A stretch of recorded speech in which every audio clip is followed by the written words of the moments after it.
Hey, I'm McDonald, your real estate agent with Real Property Associates. And in today's video, we are going to talk about seller closing costs and estimated net proceeds. Sellers often ask me, what does it cost to sell my home? And this question comes more often from somebody who has never sold a home before, or it's been a really long time. And in this video, I want to talk a little bit about the costs to sell your home. And those costs are called closing costs. The first closing cost you're gonna have as a seller is real estate agent commissions.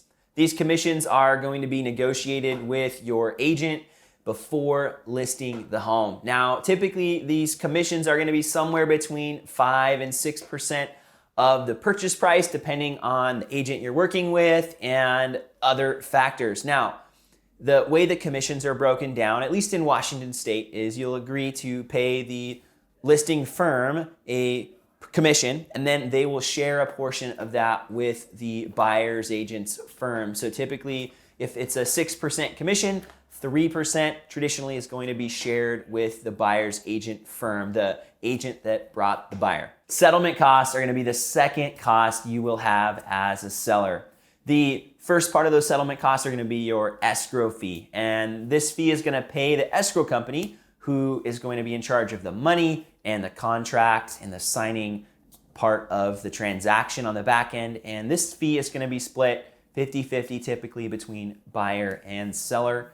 And then you'll have the title insurance policy, which is going to be, again, a split fee typically between buyer and seller. The buyer is going to pay for the lender's policy, and then you will end up paying for the buyer's title insurance policy. And then you're also going to have prorated property taxes. These are going to be any taxes for the period of time that you have owned the home that you haven't paid those property taxes for. So, for example, if you lived in the home from January until March and then you sold it, you're going to be responsible for a portion of those taxes in that 6-month period, even if you are planning to be moving out of the house before the next property tax payments due. You will be responsible for the taxes in the portion of that period that you lived in the home.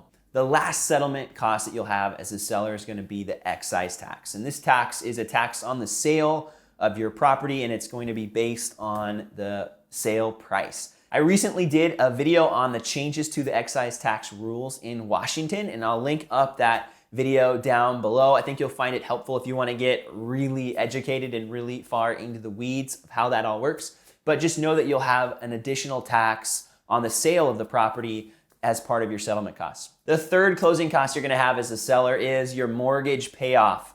So most people are going to have at least one mortgage that needs to be paid off at closing. If you don't, congratulations, that's really awesome, and you're going to get to take home a lot more of the sales proceeds.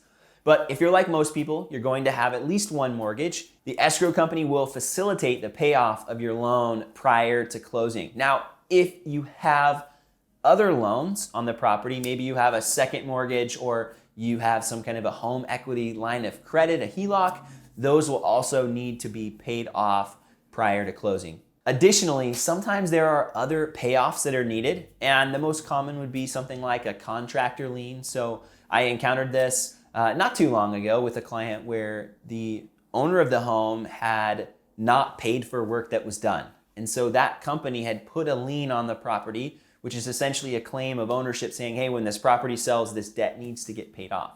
And part of the title process is the title company researching that and then finding those different payoffs that need to get paid. And so that company had to be paid before we could close on the sale. Buyer paid closing costs are going to be the fourth cost you might have as a seller. Now, in Washington State, it's not super common, especially in the Seattle real estate market, to have sellers paying buyers closing costs. If the market's less competitive or it's a tough property to sell and the buyer really needs the help, sometimes there are reasons that the closing costs are worked into the sales price.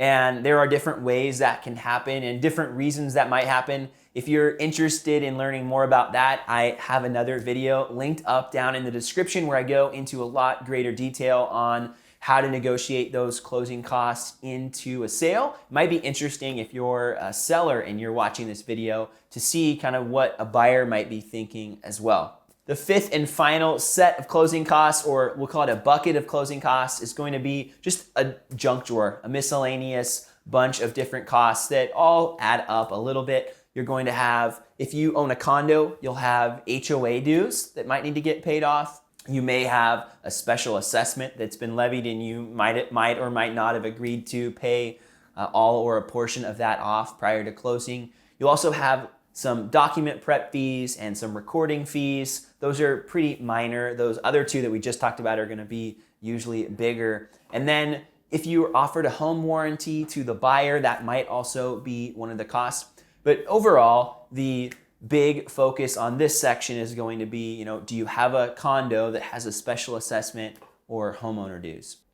Oh, really quick, there's one other that I forgot. The other cost that you might not think of is any prep work that you did prior to selling your house. So when you're going through this list, you've got all these closing costs, but then you also have the costs that you put into the house prior to selling and to get it ready for market. So that would also be a cost that you've already paid, but would come out of your final proceeds in the end.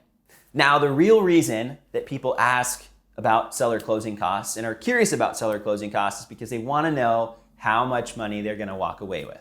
So the first part of that is going to come down to what's the sales price of the home, and then you're going to deduct those closing costs from the equation, and that's going to give you your final net proceeds. Now, as a real estate professional, one of the things I provide for clients is a market analysis, and that's where we look at comparable sales. We study the market. I do market updates, so I'm always studying the market, but we take into consideration recent sales that are similar to the home, the market conditions, and then we come up with that estimated value and discuss the different strategies for that list price. Now, ultimately, the sales price comes down to what do a buyer and a seller want to agree on. So your house is ultimately worth what somebody wants to pay for it and you'll agree to. So that ends up being that sales price.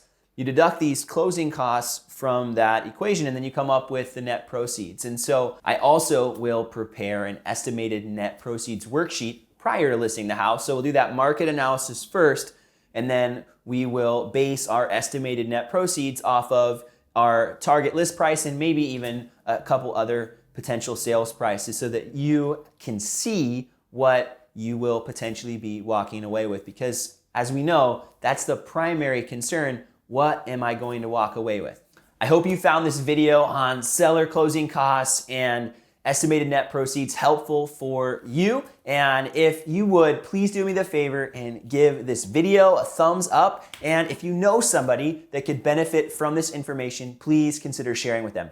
Bye for now.